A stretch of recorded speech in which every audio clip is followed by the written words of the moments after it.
All right. Hey, sorry about that. I had to stop that real quickly. My wife came home. I was talking about Genentech and some of the security procedures and shit that going on out there. Anyhow, like I was explaining earlier about the card access and those doors, whenever someone would try to steal a computer or come out that emergency exit door or whatever door it was that they were exiting out of, that's the reason we were keeping track of that information, is because someone came out with a computer. The cameras would, if you come out that door, it's going to read your badge. It's going to unlock the door. The door is going to open. But it says if it's an emergency exit door or if it didn't see register anybody on the card, the cameras will automatically zoom in on that door. They will automatically turn, pivot, zoom in, and track whatever is at that door to whatever vehicle it's going to. That's how we discovered people were stealing our computers. And it wasn't other people stealing, it was employee theft. They would end up taking either their own computer or their co-worker's computer home and never returning it. And we've had plenty of people that were discovered doing that. Some were terminated, some were not, depending on what position you had there. I seen people at that job where I had a complaint one time at, get this, drinking on the job. Got a scientist up there in the upper building there. He's drunk. Freaking drinking on the job. Just a little nippy in the lab. And sure enough, we go up there. At Genentech, we could, it was private property, we were private security. We could do pretty much anything we want there. In this particular instance, we responded to this drunk scientist, I guess, and found out, did an investigation. Yes, he was drinking on the job. We brought that to his manager's, supervisor's attention, blah, blah, blah. And it came back down that this guy is one of our top scientists. If he needs a little drink on the job to help motivate him and get his chi flowing, getting his mind working, whatever it takes. If he comes up with the cure for cancer because he's drinking, then that's what we want. We don't care if he's drinking on the job. He's a scientist, and we want to promote the scientist. We want him to come up with new drugs and new ways to do things. And if the booze helps him get there, I guess that's a perfectly, totally acceptable at that time. So basically, we ended up having to turn the other cheek on this alcoholic scientist. Another one in the same type of situation, but different building, a different person. This was an office worker. We had to report that this office worker was doing cocaine off of their desk. That was the report, straight up. Just doing drugs in their office, at work, on their desk. That's what the report. So what did we do? Since it's private property, it is all private property, we went into their office after hours and we installed a pinhole camera in the ceiling. It was a suspended ceiling, had all those little holes in it. We just put the pinhole camera down into one of those holes right over the desk and got a good view of the surrounding desk and all of that. And we monitored it. At the time, this was in the late 80s, early 90s, and we called it the secret agent. And basically what it was a briefcase, looked like just a regular anti-shake case. Inside the anti-shake case was a video VCR recorder, mini one, same full-size VCR recorder, because it took the VCR tapes inside this briefcase, a battery pack, and a small charging cord. The charging cord could be inside the briefcase, or we could have it out plugged in to where charging while it was being used. Most of the time, we took the briefcase, set it outside outside that office, or actually inside the office next door, so that it could receive the wireless feed from the camera. So it was a wireless camera feeding it down to the camera or to the recorder inside the briefcase. So here's what happened. 2 weeks or so long into this investigation, my supervisor has to take vacation. So while he is on vacation for that week, they call me in as the next person down to the control room operator, and the only other employee, because after me is contractors. So I'm in charge of all the contractors there, so I'm kind of like the low-rung employee. But this week, he tells me, yeah, we're conducting this investigation, what's going on, this person is we're thinking they're doing drugs. All I need to do is to go retrieve the secret agent every night, take it back to, or go to the office that is sat next door, swap out the tapes, and bring the tape back and review the tape to see if we see anything on the camera. I would just put it into another VCR there in the command center, pull it up on our TV there that we have right there in the command center, and put it on fast forward to see if I see anything. And I watch the full 12-hour tape, and after I put the other one back in. So, the first day I watched the tape, and just normal activity. I didn't see any drug use, nothing happened, nothing major. But the weird thing is, the next day, I go back to that office, or I go back to the office next door, I swap out the tape, but then I go to the office that we're recording. And I open up, because I have keys to every office there. I open up that office to go inside the person's office that's supposedly doing the drugs we're doing the investigation on. And I look up at the ceiling and I'm looking for that camera. And I swear to God, this is how I did it. I had looked at the camera view the day before, so I had a pretty good idea of where the camera was set up, directly above the freaking desk in the ceiling, out one of those pinholes. I seen the camera view. I know where it's at. I look up at the ceiling, and I'm looking at those pinholes in the ceiling. I can't see where that camera is at. I am totally freaked out that I am on camera. I know I'm on camera because I just switched the tape. I've reviewed the tape before, so I know where the camera's located, and I'm putting my finger up there at the ceiling. And I go, I think it's right there, you know, like right, I think it's right there, it's right there, right there. And I couldn't see it with my naked eye, but I point at it just like I am, right? Like, I think it's right there. All right, so my idea is I pointed at it. Tomorrow when I come to review that tape and I fast forward it, I'll be able to see if I was right, if I was pointing right at it. And sure enough, the next day I go and I swap tapes, I come back, I review it. I see myself go in there and I see myself pointing at the camera, and damn it, I am pointing right at the camera and I cannot see which hole the camera is really in. It's that good. It's that good. Alright, so I've been working for Genentech Security for a few years at that point. But then I realized if they use this secret agent anywhere in the company, at any time, in any place, anybody can be under video surveillance. Not only do we have high-tech security cameras outside our parking lots and shit, now we have them inside the branches, or inside the buildings, in the room, anywhere we really want to put them. Private property, security can pretty much do whatever the fuck we want, basically, is what my boss was saying. You know, if it's our office, it's our equipment, we give you the privilege to work there. Basically how Genentech looked at it. And if you didn't like it, you didn't have to stay there, and we didn't want you there if you don't want to be there. It's just their mentality. A couple of other cool things that happened out of Genentech is not only that, but I remember one time I was up in a lab, up at our animal. We had an animal research facility. And it's not a popular subject. I'll mention it here. I won't disclose where it's at, but there is an animal research facility that we do testing on animals.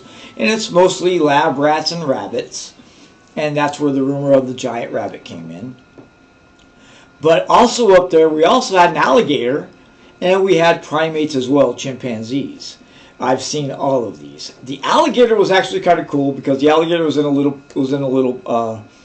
pond-like enclosure, and the reason the alligator was there is because in captivity, the animals that they test on are usually mice. Well, they have to be a specific type of genetically pure mouse, so that when we do testing, it's the same baseline mouse that we have, same genetic material of the mouse, always. It's the same mouse, lab rat, basic 101 lab rat DNA. And what we do is we test it on that one. It has to be consistent throughout that. But what will happen is, in captivity, these lab rats will eventually breed with each other. And they have baby lab rats. Unfortunately, those lab rats that are born in the facility, we cannot use for testing. All the animals for testing have to be purchased, genetically screened and whatnot.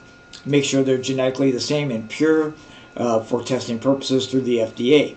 Any of the animals born there at the location, we can't use for testing. We more or less have to terminate those animals. So any of the baby mice that were born in captivity, since we couldn't use them for testing, were fed to the alligator. And that was the alligator's job, was basically to feed off of these mice that were born in captivity that we could not basically use in any other way. We basically fed them to the pet alligator. Alligator was cool. The ones that kind of got me were the chimps. The chimps, yeah, that was a little... what my job as far as the animal facility goes, I'll disclose this, is was basically checking the lights to make sure the animals had 12 hours on, off of lighting, and to make sure they had, the food and the water was somebody else's responsibility. My job was just to walk through the building, make sure all the lights were either on or off, and like we do, basically if the lights are supposed to go off at 6 o'clock, I'll have a guard run up there and do around at 5 to make sure all the lights are on. And then at 6 when the lights are off, I'll send another guard up there around 7, 6:30, 7 o'clock to make sure all the lights turned off. In the event we found, and now these rooms are all locked. I can't even get into these rooms. Security. If there was a fire in that animal room, I would not be able to extinguish it because I don't have access to get in there.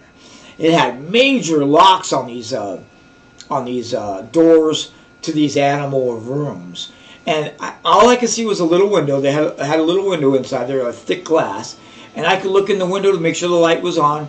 But if I got up on there, I could look through there and I could see the actual racks of cages of animals, or the big cages that they had the chimps in.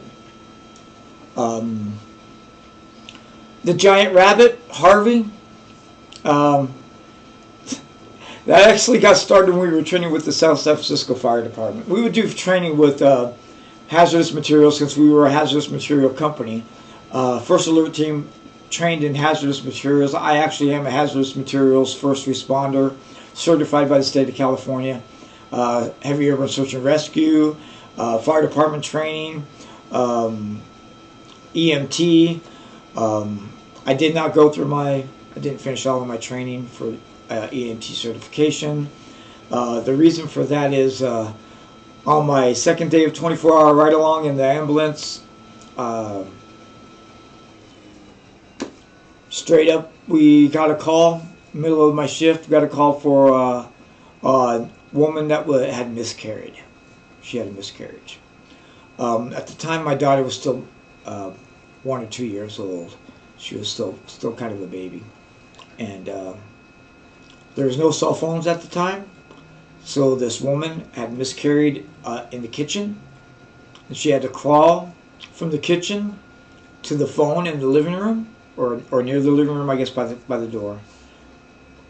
But she had crawled to the phone, called 911. We respond.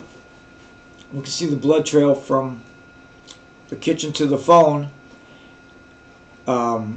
She had miscarried the baby in the kitchen. She picked up the baby, crawled to the phone, called 911. We respond. Good thing my partners were there, man, because I found out that I am not the right guy for that kind of a job. The only thing I was really good for at that time, I was holding her hand. It's going to be okay. Don't worry. You're going to be all right. That's really all I'm good for. I wasn't good for anything else after that. I realized that I guess I wear my heart on my sleeve, or I get too emotional, get too choked up.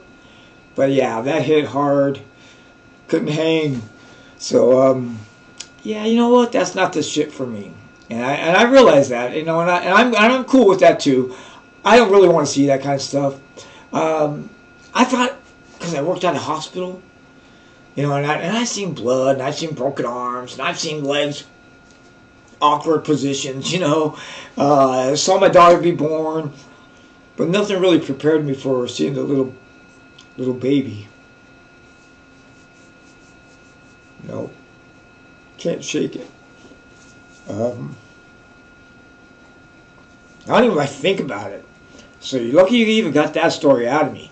I have told a few of my coworkers and friends, close friends about it, but man, it gets me every time I tell that story. I still remember seeing a little baby in there, and it chokes me up every damn time. So, yeah, I'm not a good ambulance guy. I'm not a good, I don't think I could be a good doctor. All that blood and guts, it's just too much gore. I don't like the gore. And especially if I have to get my hands all in it. No, I ain't into that. But other cool things out of Genentech, their atmosphere, the camaraderie, 100%, man. The culture, not a better culture of Genentech than Genentech. The only thing that even came close to Genentech that I've even seen in any other place that I've ever worked was out of Drive Time. And I'll get into that a little bit later because there were some cool things about Drive Time I really, really liked. But Genentech, I would have to say, was my number one place that I enjoyed working the most. They gave me the most training, the most backing, the most support. Even when you fuck up, they would coach you and help you get through it. So I never, ever did I feel like I was let down or anything by Genentech. I got nothing but good things to say about anybody or anything that happens out there.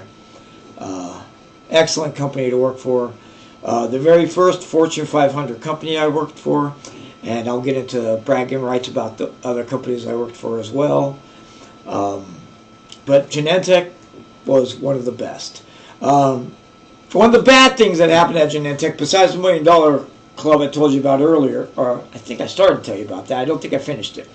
Because what was happened was, the reason I am part of the $1 Million Club, I was training a guy in the command center, first day on the job. He is, I'm teaching him how to do the FMS system, which is our facility management system. It's an in-house dedicated program that monitors all the alarms, door alarms, facility operations, the water going through the pipes, the deionized water, infrared stuff, all kinds of equipment that we monitor. One of the pieces of equipment, critical pieces of equipment, is called a neutralization pit, which we use a bunch of chemicals. Chemicals get released into this pit, and agent gets released into it that neutralizes the acid or chemicals inside the pit. It neutralizes it to where it can be released into the public sewage system or into the bay.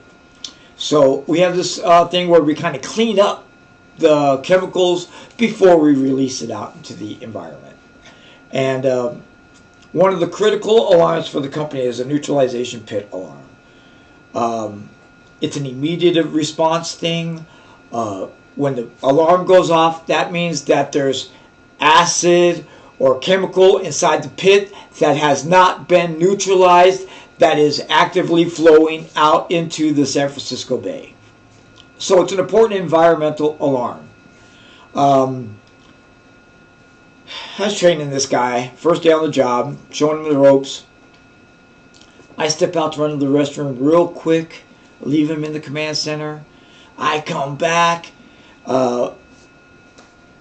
He doesn't say anything. Doesn't tell me he acknowledged any alarms. No, nothing. Every hour, every alarm is printed out on a printer in our back room. There's right behind the command center. There's a big glass window with the printing room inside there, and it has 4 or 5 printers back there. At the time, they were dot matrix printers, just sitting there printing out, zzz, zzz, zzz, zzz, zzz, and it's printing out every single. I have like 5 printers back there. One printer is printing out all the alarms on the FMS system that's coming out. Another dedicated printer is printing out all of the card key transactions that are coming in. Another printer is printing out all of the door alarms that are coming in that haven't been hit by a card access. So all of these printers are going off at the time. I have other printers back there too doing other things. I have other dedicated stuff as well. But once an hour, I have to go back and physically look at all these printers and make sure that they are, first of all, printing correctly and not fucking jammed up and printing over the same line all the time. So that's the first thing, is to make sure that they continuously move and it's not jammed up in printing. Or if it runs out of paper, change the paper. So every hour I have to check that, or if I hear the alarm going off, if there's a printer jam or out of paper, that kind of stuff. So you're always on top of it. At the top of the hour, I go back to check the alarms, and sure enough, I'm flipping through, put my initial there in middle of the page, neutralization pit alarm. It's been dumping for over a half an hour into the bay. I run out, I check the alarm on the screen, and the alarm was acknowledged probably 42 minutes ago. So 42 minutes have passed with me dumping raw, unneutralized chemical into the bay. I hit the emergency stop button, which closes a steel door to the neutralization pit to stop the flow from flowing into the bay. That door, once you hit that button, it's a free drop steel freaking door that has to be hand cranked up. It's a big deal if you hit that button. I fucking hit the button, stop the flow, call out a code yellow chemical spill, neutralization pit alarm. That means first alert team is responding to the neutralization pit, because now the flow is still flowing, so the pit is going to start filling. It's supposed to be closed, the pit gets filled, they neutralize it, open it, it releases. Alright, that's how it's supposed to work. But when it got the alarm, when we got the alarm, you acknowledge the alarm, you shut the gate. When he acknowledged the alarm, he didn't shut the gate, it was still flowing stuff out. When I hit the emergency stop, it closed the gate. That stopped all processes. I called out the code yellow, got first team to respond, and we respond to it that way. Come to find out, 42 minutes of raw sewage leaking into the bay. Definitely part of the $1 million fine for that day of the club. The EPA charged our company over $1 million in fines. Ultimately, I got written up for this fuck up. It was my responsibility. I was the one logged onto the computer. I was the one training this gentleman.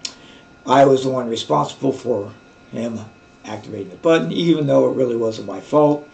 So I would say that is one of my biggest dollar amount screw-ups ever, of all time. Although I'm not the only one part of the $1 million club. Genentech in Building 3, the fermentation department, they have these gigantic steel vats. And it's just basically like a gigantic pot with a bunch of hoses and fixtures all on it, on a three-legged wheeled cart thing. And they have to push these big 500-liter pots down the hallway. And in the hallway, there's drains in the hallway, in the middle of the hallway. But you have to position those vats have three legs on them, so you can turn the wheels to where it goes over those holes.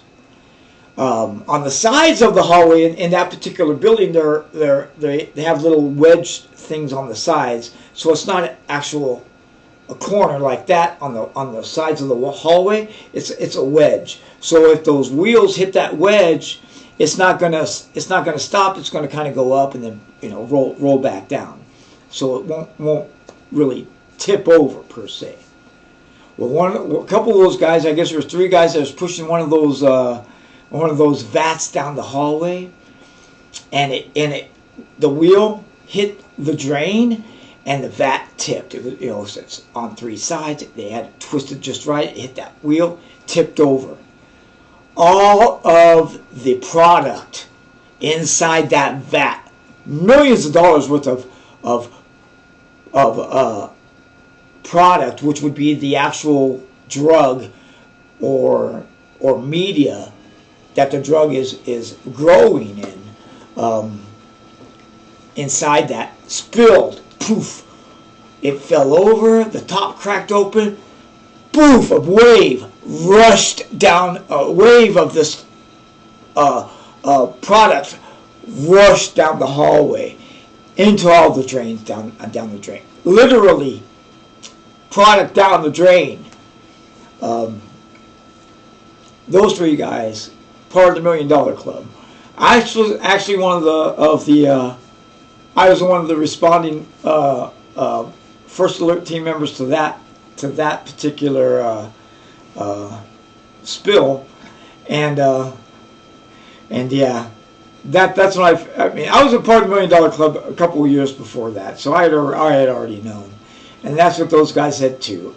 As soon as they saw that spill, they knew that they too were going to be part of the $1 Million Club, and that's what we were joking around with them. I said, "Hey, don't worry, man. I'm part of the $1 Million Club, and I've been here for 2.5 years already after the fact." So the way I look at it is, I think if you're part of the $1 Million Club, you're just on the no rehire list. So in fact, if I ever did go back to California, I would love to work back for Genentech, but to be honest, I think I'm on the no hire list because of that neutralization pit alarm, NEWPIT. It's one of my big screw ups out there. Another one of my big other screw ups out there, one that I covered that I'll share now, is when we got our patrol vehicle. Basically at Genentech, it's the gravy train of security, is what we were told. At the time, we didn't believe it. I thought every company was like that. I thought every company was as awesome as Genentech, but they're not. I found that out real quick. But my boss told me, yeah, this is the gravy train. We had an unlimited budget. No lie, unlimited. Sick leave, unlimited. Days off, unlimited. But nobody abused it. And that's where the work ethic and just you being a good person and not taking advantage of the system comes in. These were all offered. Unlimited sick leave, unlimited time off. I mean, I had my vacation and all that, but if I needed a day, I could take a day. There was no repercussions. There was no questions asked. If you need it, you take it. And if you need 2, you take 2. If you need 5, you take 5. Nobody questioned it. Nobody even cared. In fact, when my manager, the hierarchy was me as a control room operator. I had a supervisor, a manager, and then a director. My manager, her husband had passed away during my tenure there. She had gone out on 1 week for grievance. Her 1 week grievance, paid grievance, turned into 6 months paid vacation because she couldn't get over the death of her husband. It turned into 6 months. She ended up buying a new car, drove her new car to work and all that. She did come back to work for a few weeks, but soon left the company. She basically milked the company for what she could, 6 months of free time, and then quit. We got a new person in. new manager, and well, actually, we had one person come in.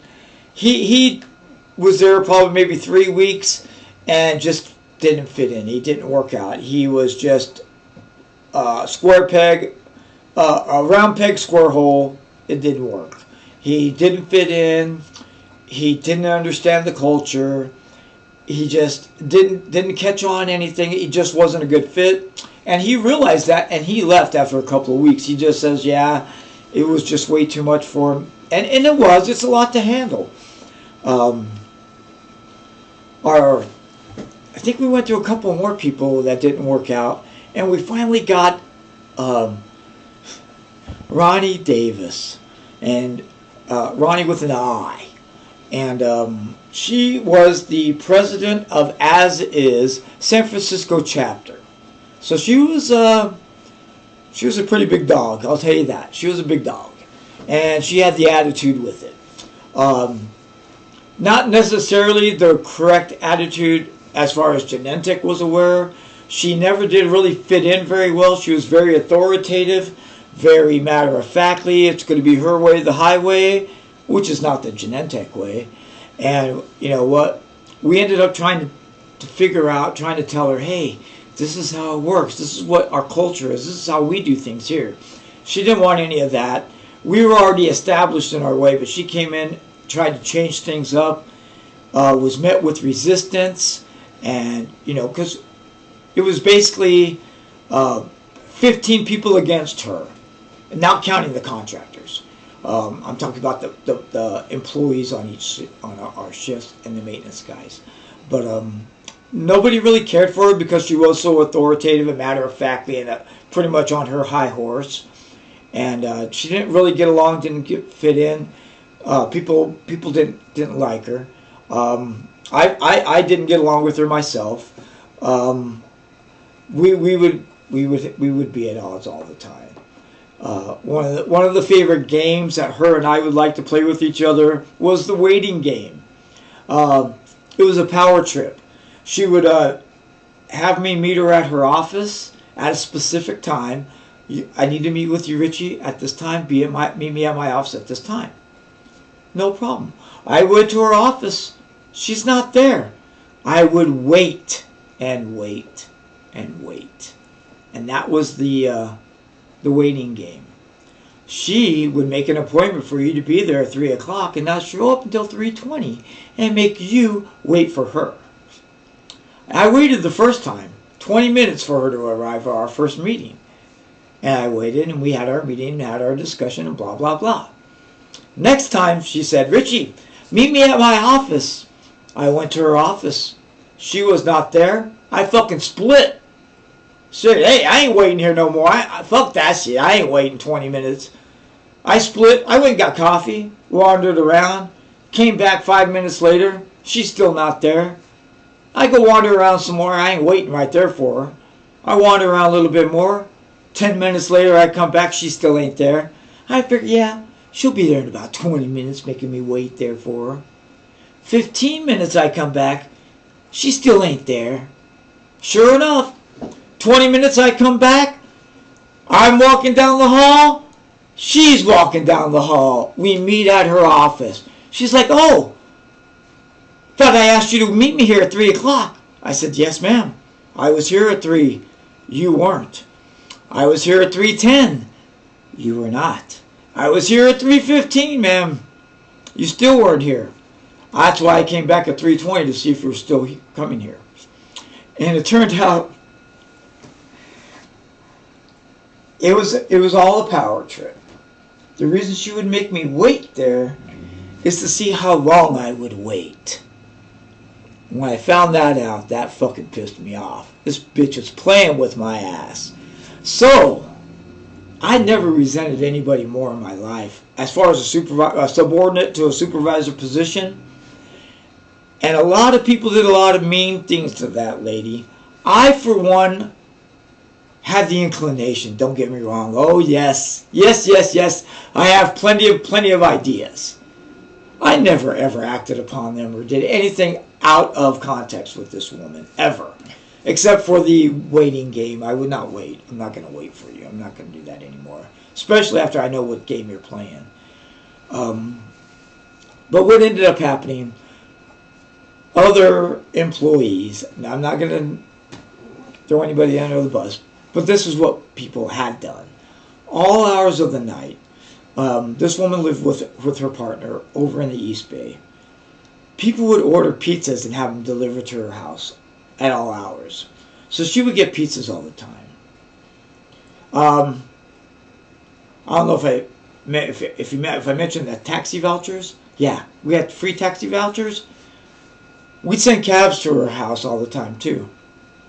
One person had her electricity cut off. He called the electric company, told them that she was moving from her address to another address on a certain date, and to have the electricity shut off here and turned on over here.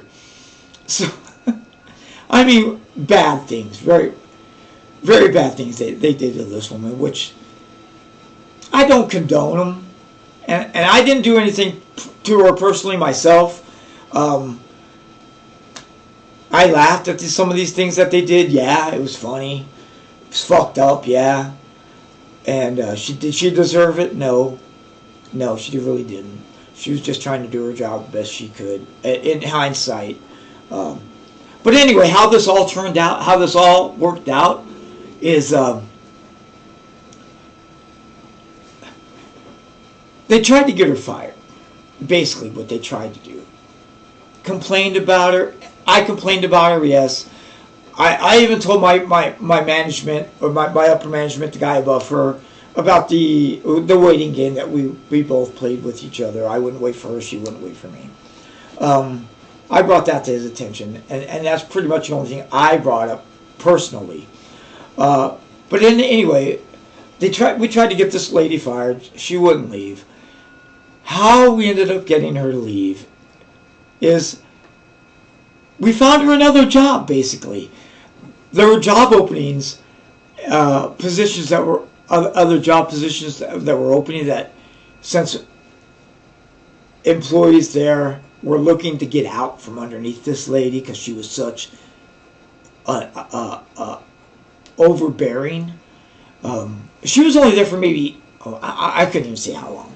But anyway, eventually we kept throwing people were looking for jobs, and somebody threw a couple of job postings on her desk, and she seen one of them, must have called on it, because a couple of weeks she was out of there and working for another company.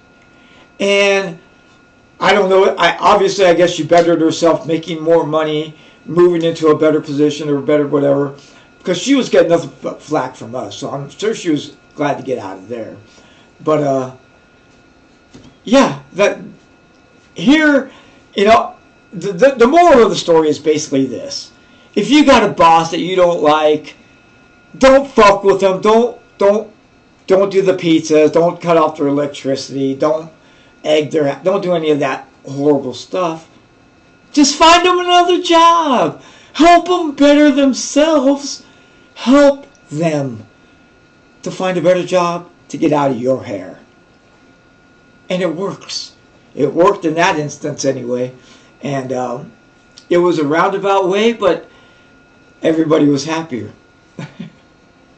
And believe me, once she left, the company got back to normal, back to our own culture, back to the way we were doing things, and things were basically a whole lot better. It was just like an overlord, bad person coming in and just being a tirade and dictator type thing. I did want to mention that other thing that I got over on, and I hate to say this to one of my supervisors, Mike. I'm sorry. But what happened was, one time, whenever we get in our vehicles, you're supposed to do a vehicle inspection to make sure that you're not taking over a vehicle, or somebody didn't go out, wreck the vehicle, turn it in, then you get in it, and then you're responsible, which is exactly what happened. I'm out doing a patrol in the car, in our vehicle.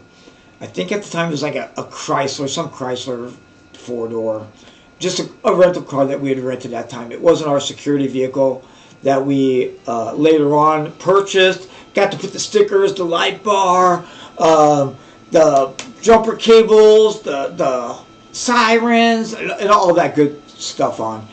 This at the time we were just renting a rental car for our patrol vehicle. So I was out doing patrol. I'm out checking our outer buildings at Oyster Point, other outer locations, and I jump out to open the gate. All right, so what happens is I pull up to a gate, and in order for me to get into the gate, I got to get out there, unlock the chain, open the gate, drive through, close the gate, lock the chain back. Right? No big deal. I get out, unlock the gate, drive through, get out of the car to go lock the gate, and I did not put the fucking car in park. I just jump out the car. It starts rolling forward. I jumped out of the car, started to run back. The car starts rolling forward. I turn around, run back in, and jump back into the car, but by that time, it had rolled into a fucking gigantic rock. And it didn't dent anything, but it scuffed the fuck out of the front fender, put big old scratch marks on it, just kind of hit the rock and kind of scratched the side of it, right? Nothing major. It wasn't a real big deal. But it left these big black, probably like 5 or 6 really large scrape marks, maybe 8 inches long across the front side of the bumper and fender. I wrecked the car. I'm fucking fucked up. I'm like, fuck, I'm going to get written up for this fucking shit. So I finished my fucking tour. Finished my rounds. I go back to the command center. And instead of pulling in right up front where they can see the damage to the window, I back in. I back in. And sometimes we usually back in anyway, so it's quicker. If in an emergency you have to just run out, jump in, and drive off. So most of the time we back in anyway, but this time I really backed in. And I go in, and I'm this close to telling on myself about wrecking the security vehicle. One of my supervisors is there. His name's Mike. And Mike comes in. I walk into the command center, and Mike's walking out. He says, "Oh, glad you're back. Let me have the keys. I need to use the vehicle." And I was about to tell him I wrecked it. I ran into this rock. It just rolled. Scuffed mine. I was going to tell him, but he was in such a hurry to grab the keys and go. I gave him the keys. He runs out the door, jumps in the car, didn't do his vehicle inspection, and drives off. So he's gone for a couple hours. He goes out. He does the vehicle rounds and whatnot. He comes back, and I notice the vehicle has those marks on it. And I call him out on it as I walk out there. He comes in, and I call him out. Sorry. And I actually say, "Oh man, what happened to the front of the vehicle? It's got these marks on there." He goes, "Oh yeah, those must have been there before." And I go like, "No, I had the vehicle before you. I did my vehicle inspection, and I didn't see those marks on it." He's like, No, I don't know what happened. Maybe somebody must have hit him while he had it parked out there at one of the buildings." So I'm like, hey, don't worry about it, man. I'll write it up for you. So he says, like, I no problem. So I go inside and I write up an incident report that I was going to write up that how it rolled into the thing. But now I write it up as, vehicle damage must have been struck by another vehicle while parked when supervisor had the vehicle out. So I wrote it all up that way and kind of skated by getting that write-up of the vehicle. Since he was a supervisor, he didn't get written up for it. I just had to do an incident report to document the damage to the vehicle at that time. So, yeah, it turned out, like I said, it wasn't a big deal, but I kind of skated under the radar on that one. And thanks for watching.